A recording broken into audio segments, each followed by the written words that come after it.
Halo kawan Sound Mesin, jumpa lagi dengan saya Omanto dan sekarang saya ada di ajang pameran mobil listrik PEV 2024. Sekarang saya ada di boothnya Neta dan ini Neta V2 di samping saya yang menjadi bintang pameran. Sejak hari pertama rame banget dikerubungin dan ini banyak orang penasaran sama mobil ini. Ya, kenapa bisa begitu? Kita bahas ya nanti ya. Oke, pertama Neta V2 ini ya. Saya bisa bilang ini mungkin varian pelengkap ya, sekaligus menyempurnakan mobil pertama mereka yang ada di Indonesia, yaitu Neta V generasi pertama. Penyegaran utamanya pada eksterior. Ya, kalau yang udah familiar, Neta V yang generasi pertama pasti bisa nebak nih, apa aja perubahannya. Ya, paling kentara di bumper ya, di desain bumper yang udah berubah, ya, berubah sama sekali. Headlampnya masih sama, ya. Tapi ini desainnya menurut saya acceptable ya. Mungkin selain acceptable juga bisa mengedepankan unsur kemewahan. Kita bisa lihat dari airdam, ya. Ini ada semacam aksen-aksen kristal ya. Lalu juga ada aksen chrome yang memanjang di lip spoiler atau di bumper bagian paling bawah. Ya, memanjang dari kiri ke kanan. Ini yang bisa saya bilang menambah unsur kemewahannya sekaligus desainnya. Desain airdam seperti ini juga bisa mencirikan sportivitas, ya, mencirikan kesan sport di mobil Neta V2 ini. Lalu kita lihat ke bodi samping. Ya, sekilas tidak ada perbedaan, tapi memang iya sih. Ya, kalau kita bandingkan dengan Neta V yang pertama, bedanya hanya ada di side skirt atau bagian samping paling bawah, di mana itu ada aksen chrome ya, memanjang dari belakang roda depan sampai dengan depan roda belakang. Ya, di bawah pintu samping itu memanjang. Nah, ini yang bikin menambah unsur kemewahannya. Kemudian di model pelek. Ya, ini peleknya sudah pakai 16 inci. Ya, dengan model yang menurut saya lebih mewah dibandingkan model peleknya Neta V yang pertama gitu. Karena ini finishingnya ada two-tone, ya, ada unsur chrome juga dan unsur black piano. Ya, udah begitu desainnya seperti kipas. Jadi ya makin ini memperkuat karakter Neta V2 ini sebagai mobil elektrik. Oke, kita lanjut ke bagian belakang ya. Nah, ini yang menurut kami berubah sangat signifikan. Ya, kalau kita lihat desain Neta V, desain lampu belakangnya itu sebagian orang itu menganggap kurang enak dilihatnya. Ya, karena bentuknya itu seperti bumerang, jadi agak turun. Dia bagian sampingnya itu reflektor itu agak turun memanjang ke samping kiri kanan. Nah, sementara di Neta V2 ini desainnya boleh kami bilang cukup acceptable. Ya, ini mungkin Neta Indonesia mendengar masukan konsumen Indonesia nih ya, konsumen di dalam negeri. Kalau desainnya tuh sepertinya butuh direvisi lagi dan ternyata Neta Indonesia memenuhi permintaan konsumen Indonesia. Jadi desainnya tuh kalau kita ingat ada mobil sport ya, mobil sport seperti Porsche Panamera ya, atau paling deket deh Honda HR-V, itu desainnya tuh udah acceptable banget deh, lebih enak dilihatnya dibandingkan Neta V yang generasi pertama. Tapi soal desain kami kembalikan lagi ke kawan Sound Mesin, ke konsumen mobil Indonesia, masing-masing punya preferensi desain yang sesuai dengan selera masing-masing. Oke, ubahannya lebih banyak di eksterior ya, jadi ya dari mulai bumper depan, ya, ada aksen chrome di bagian samping, model pelek yang berubah desainnya, lalu paling kentara adalah desain buritannya nih, atau tampilan belakang, baik itu lampu belakang maupun bumper belakang, gitu. Itu yang paling kentara. Sementara kedua mobil ini, Neta V dan Neta V2 ini, masih memiliki platform yang sama. Ya. Oke, lalu bagaimana di interiornya? Yuk, kita langsung kulik aja yuk ya. Dia punya fitur apa aja kelebihan desain di interior. Yuk, kita langsung masuk ke dalam. Oke.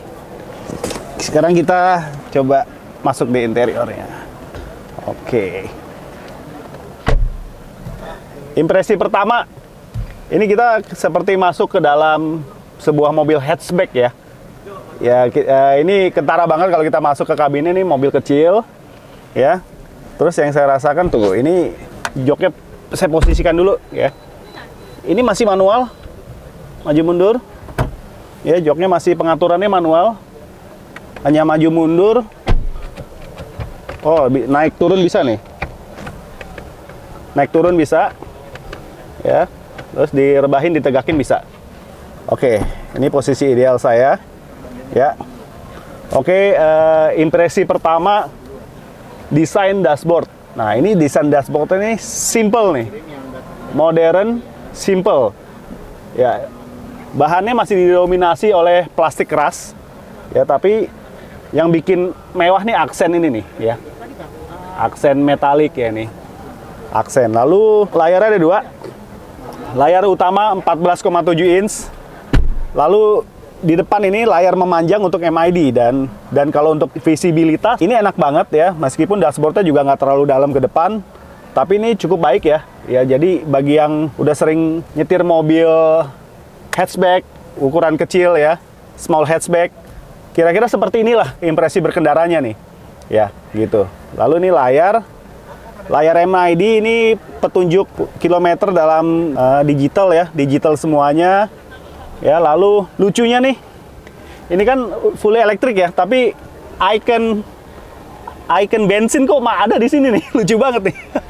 Ya, posisi charge-nya di sebelah kanan. Ya, oke. Ya, harusnya pakai icon elektrik ya, bukan icon pompa bensin ya. Oke, di sini udah cukup jelas. Ya, dari jarak segini cukup terbaca. Ya, sisa jarak tempuhnya, terus trip meter, odometernya berapa ya. Terus ini ada jam, temperatur, terus posisi transmisi ini lagi parking. Ya, lalu juga indikator pintu sedang terbuka, pintu bagasi, pintu samping terbuka nih udah kentara di sini ya. Indikator seat belt, ya, rem tangan juga di sini ya. Kemudian dashboard udah, layar MID udah. Nah, sebelum ke layar utama saya mau bahas setir dulu nih. Setirnya palang 2 tapi dia flat, atas dan bawahnya tuh flat ya, gitu. Lalu ada steering remote ya untuk beberapa feature ya, selain beberapa feature untuk telepon ya, Bluetooth ya, volume audio juga di sini semua, dan ada pengaturan beberapa fitur di layar nih, gitu ya. Terus luas ini, tuas kiri kanan ada tuas. Kiri seperti biasa, seperti mobil pada umumnya, tuas wiper ya, high low, auto atau off. Lalu tuas lampu sepertinya juga di sebelah kiri nih, tuas lampu jadi satu dengan tuas wiper ya, gitu. Nah, sementara di kanan ada tuas transmisi, jadi dia nggak pakai gear selector di tengah ya, tapi ada tuas transmisi di sebelah kanan nih, ada jadi tapi dia single ya, hanya satu kecepatan aja ya, D, N netral, reserve mundur, dan ditekan ini tombolnya P itu untuk parking. Nah, untuk cruise control juga sepertinya bisa diaktifkan di sini nih, di tuas ini juga nih, begitu. Oke, kisi AC ada di tengah, di sebelah kanan, sebelah kiri ya. Ini konsol penyimpanan cukup dalam ini ya, cukup dalam lacinya. Di tengah juga ada konsol penyimpanan, tapi ini sudah wireless charging loh. Sudah wireless charging. Jadi di tengah-tengah ini dia ada dua konsol ya. Konsol bagian depan dia terpisah nih. Jadi ada jalur nih di tengah nih ya. Ada jalur. Yang di depan dulu tadi ada wireless charging, di bawahnya ada hazard, tombol hazard di tengah bawah. Lalu ada port USB ya. Terus ada port Type C juga, dan ada konsol kecil di bagian depan, bagian bawah. Lalu di tengah ini ada dua konsol minuman bertingkat ya, depan belakang. Lalu ini juga ada buat naruh HP nih, seperti ini bisa nih naruh HP, tapi dia tidak wireless charging ya. Nah, ada konsol tengah bagian belakang nih yang bisa berfungsi sebagai armrest juga. Nah, kita buka juga ada konsol penyimpanan cukup dalam lah, untuk 1 atau 2 kaleng minuman yang kurus tinggi bisa nih di sini. Begitu. Lalu di tingkat bawahnya, bisa taruh 1 tumbler tapi nggak terlalu tinggi nih, atau cup holder di paling bawah nih. Ya, unik juga. Penyimpanannya sampai bawah, sampai kolong sini nih. Begitu. Oke. Kemudian di jok ini kalau buat saya yang tinggi badan 170 cm dengan berat badan 90 kg, ini menurut saya agak kecil ya. Jadi saya seperti duduk di joknya mobil LCGC, tapi joknya ini cukup nyaman ya, karena dia ada bagian kiri dan kanan yang bisa menyangga punggung saya di bagian bawah nih ya. Kiri kanan ini cukup nyaman nih ya, apalagi setirnya atasnya flat ini ya, tujuannya buat visibilitas kita ke layar MID juga sekaligus ke pemandangan pantauan jalan di luar mobil ini. Lalu vanity mirror standar, wah kacanya memanjang. Kiri kanan ada vanity mirrornya di sun visor. Dan ini lampu juga, lampu kabin cukup kecil ya. Wah ada beberapa tingkat kecerahan nih, cukup ditekan aja nih, bisa terang sekali atau terang yang biasa. Lalu spion ini biasa ya, model biasa kayak mobil konvensional. Lalu di sini ada ini nih ya, ADAS ya. Sudah dilengkapi ADAS. Lalu untuk ya tombol-tombol ini saya nggak melihat ada tombol lain ya di sisi kanan ya. Sisi kanan di bawah juga nggak ada tombol lain. Hanya di door trim bagian pengemudi ini ya, pengaturan kaca spion, terus power window untuk kaca bagian depan dan belakang. Lalu ada ini untuk mengunci dan membuka pintu nih. Semua ada di sini. Ya. Materialnya plastik keras, warna hitam, senada dengan ini ada satu bagian di door trim yang memang soft touch nih. Jadi selain setir, material soft touch hanya ada di bagian door trim. Ya, door trim. Lalu ada rumah speaker tapi biasa saja desainnya. Ya, lalu ada satu penyimpanan konsol buat tumbler, dan di sisi sebelahnya tuh buat barang-barang yang agak pipih ya. Begitu. Lalu kalau ini sepertinya Twitter nih. Terakhir kita lihat di layar ya. Layar ini 14,7 inch vertikal, dan ini kita lihat ada menunya apa aja. Pengaturan lampu ya bisa dari sini. Driving mode ada 2, normal, sport, dan ada teknologi one pedal. Ya, sementara untuk regenerative braking ya ini ada 3 tingkatan, ada minor, medium, dan strong. Ini bisa diatur di sini. Oh, membuka pintu bagasi sepertinya bisa dari sini juga nih. Oh ya, dia mau memastikan mau dibuka. Oke, karena ini lagi banyak orang jadi kita nggak buka ya, khawatirnya kaget nanti. Oke, lalu rear wiper. Nah, ini dia fitur yang sebelum di Neta V yang sebelumnya belum ada nih. Ini ada rear wiper ya, wiper belakang, rear washer. Ya, lalu ini vehicle power. Oh, buat menghidupkan ya, untuk supaya ready to go. Oke, kemudian ini untuk mengaktifkan fitur auto hold, bisa di sini. Lalu AC juga di sini. Kita lihat pengaturan lain, ini cukup lengkap ya. Ada konektivitas Apple CarPlay, ya. Android Auto belum ini sepertinya nih. Oke, mengaktifkan Bluetooth, ya. Oke, ini buat setting suara dari multimedia. Lalu ini vehicle information. Jadi ini layar ini pakai chipset MediaTek ya, kawasan mesin ya. Oke, lalu untuk pengaturan ADAS juga ada di sini. Semua lengkap di sini, terinformasi dengan jelas. User interface-nya juga bagus, gitu. Nah, ini juga nih, ini baterainya ada di lantai ya, dari lantai sebelum dek depan sampai ke di bawah jok penumpang. Nah, ini udah ada indikatornya jelas nih. Ya, lalu bisa ini bikin jadwal untuk charging ya bagi si penggunanya nih. Nah, bisa mengingatkan kita juga nih ya. Lalu ADAS, ini ada 9 fitur ADAS yang bisa diaktifkan di sini nih ya. Cukup lengkap, cukup informatif, dan cukup mudah mengoperasikannya. Oke, pengaturan AC, pengaturan phone, wah, cukup lah ini. Oke, kira-kira segitu dulu impresi untuk di kabin depannya. Kita coba di kabin baris kedua. Yuk. Oke, sekarang kita coba jok baris keduanya ya. Ini tadi posisi jok depan belum saya ubah tadi ya. Ini posisi saya begini ya, tinggi saya 170 cm ya, berat saya 90 kg.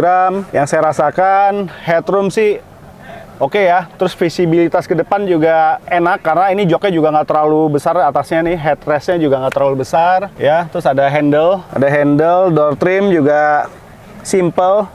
Door trimnya hanya ada penyimpanan kecil sekaligus handle buat buka ini nih, buat narik pintunya nih. Dia nggak ada konsol penyimpanan ya, sekali lagi di jok baris kedua ini tidak ada konsol penyimpanan, tapi tetap menyisakan rumah speaker. Hanya rumah speakernya, tidak ada tweeter ya. Ya mungkin speakernya koaksial gitu. Lalu ini di belakang jok ada penyimpanan, kantong penyimpanan kiri kanan. Ini lalu ada konsol kecil, entah buat naruh apa nih, saya juga nggak tahu. Naruh HP kali ya, bisa. Oh lumayan nih, bisa naruh HP. Oh buat ngecharge, ini juga ada port Type-C nih buat ngecharge ya. Gitu. Lalu untuk jok yang saya rasakan jujur aja nggak senyaman jok depan. Jok depan tuh benar-benar menopang tubuh ya, meskipun buat badan saya jok depan tuh agak kecil. Nah ini pun juga seperti halnya kalau kita duduk di mobil sekelas LCGC sih kalau di jok baris kedua ya. Tapi yang bikin nyaman nih headrestnya nih. Headrestnya ada 2, nyaman ya. Kalau untuk 3 orang dewasa sih rasanya agak sempit ya gitu. Ya maklum dimensinya juga kecil ya, jadi kapasitas kabinnya juga nggak besar gitu. Nah duduk nih yang satu lagi yang menurut saya kurang nyaman ini nih ya, paha saya agak menggantung nih ya. Jadi ini sama seperti beberapa mobil listrik kompetitornya, dia karena baterai di bawah jadi lantai jadi agak tinggi. Nih saya duduk normal begini tuh, ini paha bagian bawah saya agak menggantung. Sementara untuk selonjor masih sedikit menggantung juga, karena juga posisinya pas banget nih. Jadi di bawah jok depan tuh ruangnya tuh tersisa sedikit nih ya. Kaki nggak bisa sepenuhnya masuk. Kalaupun taruh barang juga sempit sekali nih. Jadi kalau kita misalkan mau upgrade audio, taruh DSP atau subwoofer kolong, sepertinya sulit nih ya. Nggak bisa, karena ini kalau yang saya rasakan nih di kaki saya nih celahnya kecil sekali gitu. Meskipun dirasa kalau 3 orang dewasa agak sempit ya, tapi Neta V2 ini menyediakan 3 titik safety belt ya, buat penumpang belakang, kiri dan kanan, dan tengah. Mungkin tengahnya bukan orang dewasa ya, anak kecil bisa ya gitu.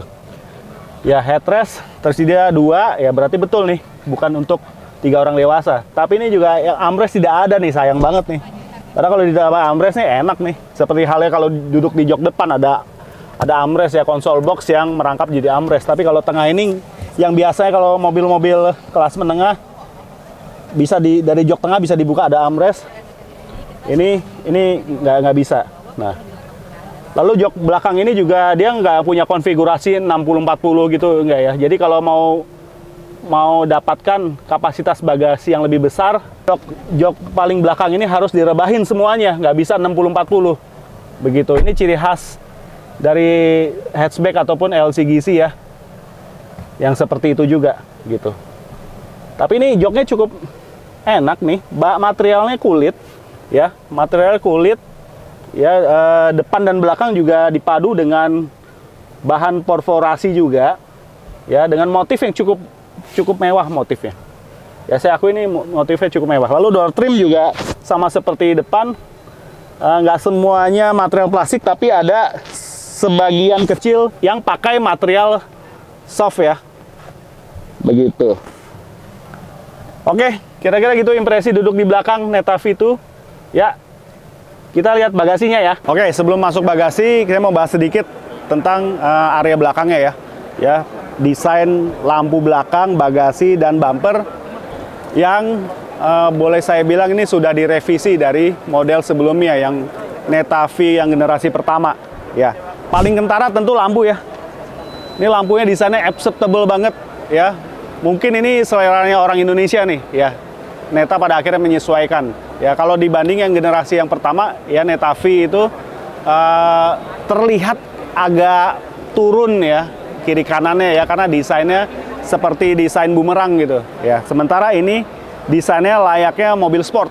Saya bisa bilang dari mungkin terinspirasi dari Porsche Cayenne atau paling dekat Honda HR-V ya, modelnya mirip kan seperti ini ya gitu. Lalu desain bumpernya juga udah direvisi ya, ada tambahan wiper, lalu juga ini sensor parking ya. Secara overall ya, meskipun platformnya sama, tapi bisa bikin kesan yang beda ya dengan desain yang udah direvisi ini ya. Gimana menurut kalian mesin desainnya nih, desain belakangnya cukup oke nggak? Boleh ya komen di kolom komentar ya. Oke, yuk kita lihat bagasinya. Ya masih bukan biasa ya, belum automatic tailgate ya gitu. Wah, Cukup oke loh ya. Ini bagasinya boleh saya bilang sedikit lebih besar dari hatchback. Ya. Ya, sudah begitu dia ada 2 tingkatan nih. Ya, oh ya. Sudah ada lampu bagasi ya. Ya, ini yang nggak ditemuin di hatchback biasa atau bahkan LCGC nggak ada nih. Ini cukup dalam tuh, ya. Ya. Rasanya 3 koper ukuran sedang sih bisa muat di sini ya. Oke. Lalu kita lihat di bawahnya. Oh, di bawahnya nih bukan bagasi tapi ini untuk area penyimpanan berbagai perkakas nih ya. Kita lihat di sini ada apar. Ya, ada apar ya paling pencolok. Terus ada semacam first aid nih, kotak P3K. Ya, lalu ada satu ini tire sealer and inflator. Ya, lalu juga ada dongkrak dari pabrikan ya. Juga untuk ini buat towing. Ya, ini dan sisanya masih menyisakan space buat taruh perkakas yang lain. Ya, tentunya barang-barang kecil bisa muat di sini. Begitu. Seperti halnya mobil listrik pada umumnya ya, yang lain yang kelas menengah pun juga tidak ada ban serep ya. Biasanya hanya ada tire repair kit. Nah, begitu juga di Neta V2 ini. Hanya ada tire sealer and inflator. Gitu. Oke. Sip. Kalau butuh kapasitas bagasi yang lebih besar lagi, yang tadi saya bilang jok tengah tinggal direbahkan ke depan, tapi direbahkan seluruhnya ya, nggak bisa setengah-setengah, 50-50 atau 60-40 nggak bisa, jadi harus direbahkan seluruhnya. Nah, kalau sudah begini sih, rasanya 2 tas golf ukuran besar bisa muat nih kalau udah direbahin seperti ini, karena volume bagasinya akan membesar. Begitu. Oke, cukup oke ya. Jadi Neta V2 ini dibekali baterai kapasitas 36,1 kWh. Ya, dia lebih kecil dibanding Neta V yang generasi pertama yang kapasitas baterainya 40,7 kWh. Tapi meskipun begitu, jarak tempuhnya justru meningkat nih. Dia bisa mencapai 410 km dalam sekali pengisian daya penuh. Ya, ini meningkat dari sebelumnya Neta V yang generasi pertama itu baru mencapai 380-an kilometer saja gitu. Lalu baterainya ini yang posisinya ada di lantai sudah punya teknologi liquid cooling ya. Ya, dengan sertifikasi water resistant mencapai IP68. Nah, ini meningkat nih. Jadi artinya ini aman nih kalau untuk dipakai melewati genangan ya, meskipun jangan dipaksakan untuk banjir ya, menerobos banjir itu jangan ya. Ya, tapi ini aman untuk melewati genangan gitu.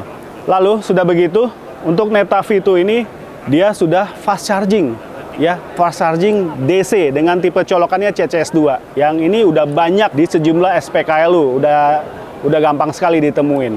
Untuk pengisiannya pun juga tergolong cepat. Dia bisa mengisi dari 30% sampai dengan 80% hanya dalam waktu 30 menit saja. Luar biasa ya. Oke. Ya, gitu dulu kawan Sound Mesin. Review singkat kami, first impression kami terhadap Neta V2 yang bisa kami bilang ini bukan penyempurnaan tapi melengkapi ya, melengkapi varian dari Neta V yang generasi pertama. Ya, dengan sejumlah ubahan terutama pada desain yang menurut kami lebih segar, desainnya lebih acceptable. Ya, lalu gimana soal harga nih? Ya, oke, seperti yang udah kita tahu ya soal harga. Ya, soal harganya nih, Neta Indonesia menetapkan di harga 200 jutaan kecil. Ya, pada ajang PEV 2024 ini. Tapi harga tersebut masih estimasi. Jadi harga perkenalan ya, harga pre-book ya. Untuk harga pastinya berapa persisnya ya? Belum di-announce ya. Ya, oke, jadi akan dirilis sekaligus akan launching 3 minggu setelah acara PEV 2024 ini. Gitu aja kawan Sound Mesin, review singkat kami ya. Kalau mau tanya-tanya tulis di kolom komentar. Suka video ini silahkan like dan share sebanyak-banyaknya. Selalu ingat subscribe channel kami Sound and Mesin supaya kami dapat tetap terus memberikan informasi edukatif seputar dunia otomotif. Oke, gitu dulu dari saya Manto di ajang PEV 2024. Sampai jumpa di video-video selanjutnya. Ciao.